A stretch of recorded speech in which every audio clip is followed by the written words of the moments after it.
नमस्कार, स्वागत है आपका उल्टा चश्मा में। लेकर आया हूँ आपका अपना कार्यक्रम विश्लेषण विद वानखड़े। खबरें तो बहुत होती हैं, लेकिन फिर एक बार आज न्यायपालिका के साथ क्या वाकई सरकार टकराव लेना चाहती है या न्यायपालिका को एक फ्रेम में बंद करना चाहती है। आज सर्वोच्च न्यायालय में उत्तर प्रदेश सरकार का एक केस आया। इलाहाबाद हाई कोर्ट ने दो अधिकारियों को कोर्ट का आदेश न मानने पे हिरासत में लेने का निर्णय दिया। उसके खिलाफ सर्वोच्च न्यायालय में यूपी सरकार आई। इलाहाबाद हाई कोर्ट का कहना था कि ये कंटेम्प्ट ऑफ कोर्ट है। यदि न्यायालय ने निर्णय देने के बाद भी अधिकारी उसको नहीं मानते, चाहे कितने भी बड़े रसूख वाले अधिकारी हो, तो न्यायिक अवमानना है। इसलिए इनको हिरासत में लिया जाए। सरकार सर्वोच्च न्यायालय पहुंची। सरकार ने सर्वोच्च न्यायालय के सामने गुहार लगाई। सर्वोच्च न्यायालय ने कहा कि हम जरूर निचली अदालतों को समन्स वगैरह कैसा देंगे, इसके बारे में दिशा निर्देश देने की सोच रहे हैं। लेकिन इसी बीच तुषार मेहता जो अटॉर्नी जनरल है, उन्होंने कहा कि हमने सरकार ने कुछ स्टैंडर्ड ऑपरेटिंग प्रोसीजर बनाया है, एसओपी जिसको कहते हैं, और एसओपी के तहत जो बातें होगी वो हमने आपको दिखाया है, एसओपी का ड्राफ्ट।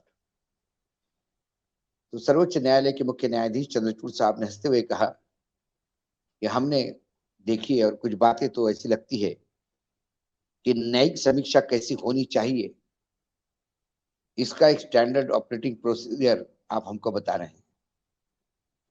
उदाहरणार्थ के तौर पर जो एसओपी केंद्र सरकार ने बनाया, उसमें ये बात कही है कि ड्रेस कोड को लेके सरकार मतलब न्यायालय किसी भी अधिकारी को की खिंचाई नहीं करेगा। वो जो ड्रेस पहन के आते हैं न्यायालय में पेश होने के लिए, उसको लेके कभी उनकी खिंचाई नहीं की जाए। दूसरा था एक कोई विशेष समिति न्यायालय हमको बताएं बनाने के लिए, लेकिन उसके सारे सदस्य सरकार नियुक्त करेगी, उसमें न्यायालय का कोई लेना देना नहीं होगा। तीसरी बात थी कि जब कोई अधिकारी पे न्यायालय की अवमानना का आरोप लगता है, तो उस अधिकारी को यह फ्रीडम होना चाहिए कि वो किसी और जज के सामने ये केस को ले जाए। ये तीनों बातें अक्सर हम देखते हैं कि न्यायालय में अधिकारी बहुत ही कैजुअल आ जाते हैं, क्योंकि न्याय देवता का मंदिर है। उसका एक प्रोसीजर है, एक प्रोटोकॉल है। वकील भी एक कपड़े में आते हैं, पुलिस भी एक ड्रेस में आती है, पेश होती है। जज साहब भी, उनका भी एक कोड है।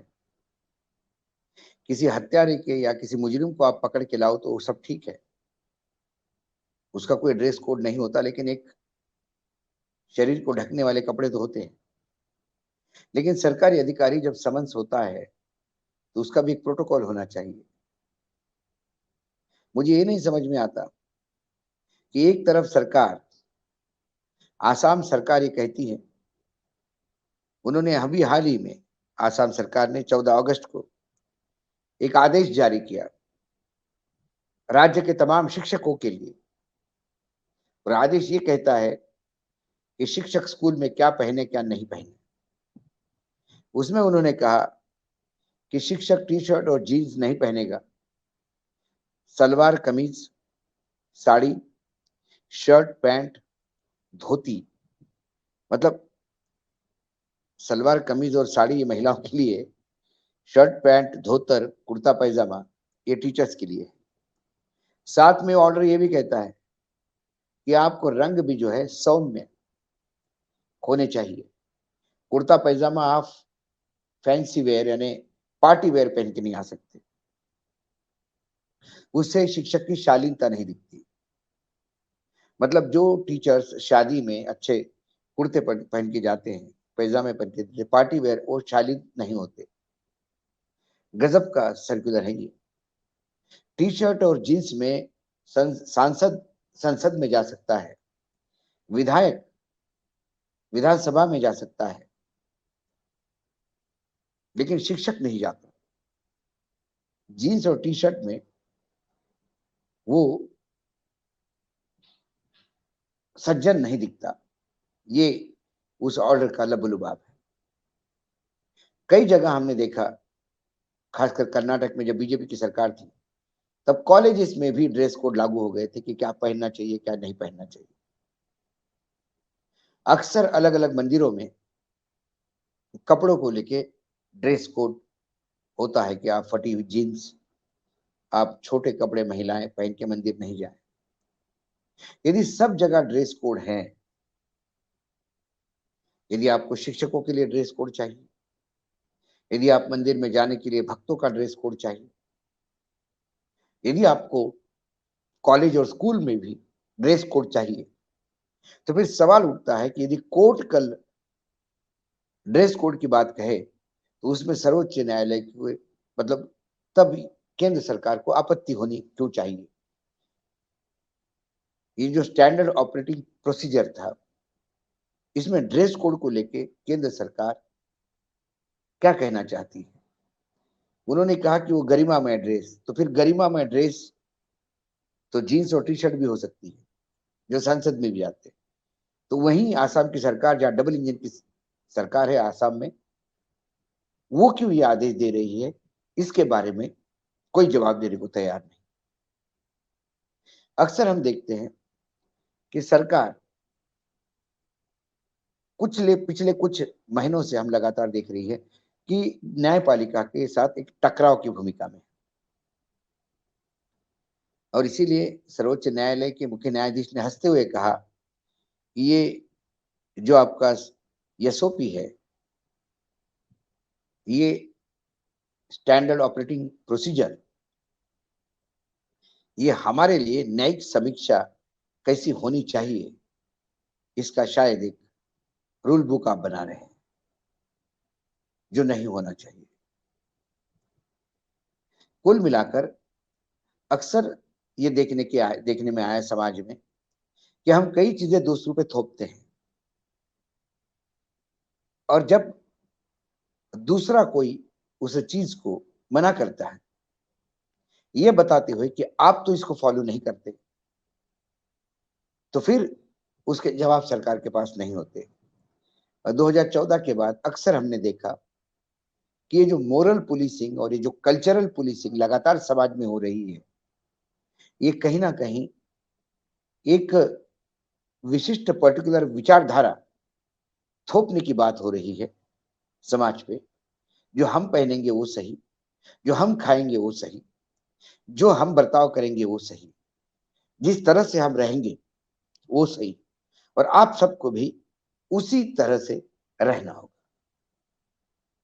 ये बात न्यायालय की नहीं है। दूसरी बात, जो ये एसओपी कहता है कि जिस न्यायालय ने आपको ये नोटिस दिया जिसके आप मुजरिम हैं कि आपने अवमानना की है, तो वो दूसरे जज के पास जाना चाहिए। या ऐसा कैसा हो सकता है? यदि लोकसभा में प्रिविलेज मोशन एक पत्रकार के खिलाफ आता है, तो उसकी सुनवाई राज्यसभा में क्यों होनी चाहिए? या राज्यसभा में किसी के खिलाफ प्रिविलेज मोशन आता है कि उसने राज्यसभा की बेइज्जती की है, और उसको जब राज्यसभा में समन्स किया जाता है, तो लोकसभा और राज्यसभा को तो ये अधिकार है कि जब भी उनका प्रिविलेज मोशन आता है या उनको लगता है कि उनके खिलाफ यदि अवमानना की है सदन की, तो किसी को भी सदन में खड़ा कर सजा भी दे सकते हैं। तो फिर न्यायपालिका में ही जिस बेंच की वो अवमानना करता है, वो बेंच ही बताएगा कि मैंने क्या निर्णय दिया था और आपने अवमानना कैसी की। ये दूसरे बेंच पे ले जाने का मायना क्या है और मतलब क्या है? तो ये जो सरकार का एसओपी था, ये कहीं ना कहीं फिर न्यायपालिका को नकेल डालने का एक नया रास्ता था, मुझे लगता है, जिसको सर्वोच्च न्यायालय के मुख्य न्यायाधीश ने हंसते हुए रद्दी के टोकरे में डाल दिया। ये बहुत छोटी एक खबर थी, लेकिन मुझे लगा विश्लेषित करना बहुत जरूरी है, क्योंकि इसके सरकार के डबल स्टैंडर्ड समझ में आते हैं, किसी और के लिए कुछ और अपने लिए कुछ। आज इतना ही, फिर आऊंगा किसी विषय के साथ, तब तक के लिए नमस्कार। देखते रहिएगा उल्टा चश्मा।